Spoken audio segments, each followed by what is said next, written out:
benim cismim, ey benim ruhum. Sebebi bilinmeyen, nedense sönmeyen alov var, hiç vaxt dinmez.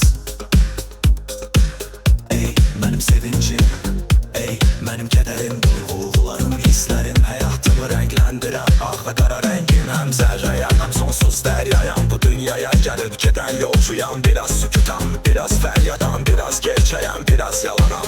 Məğlub olup yine ayağa kalkaram. Ey benim kışım, ey benim yazım, değişen fəsillərim soyuğunda donub istisində isindiyim. Mənə özümü tapdıran dərdim, sevincim, həyatımın aynası rəngi.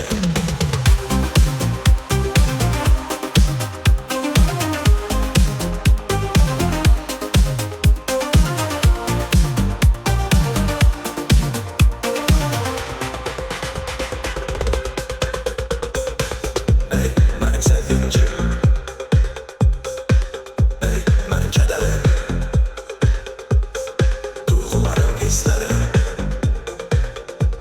hayatımı renklendiren ağ ve kara rengim. Hem zerreye hem sonsuz deryaya, bu dünyaya giden yolcuyum. Biraz sükutam, biraz feryadam, biraz gerçeğim, biraz yalana. Məğlub olur yine ayağa kalkaram. Ey benim kışım, ey benim yazım, değişen fəsillərim soyuğunda donub istisində isindiyim. Mənə özümü tapdıran dərdim, sevincim,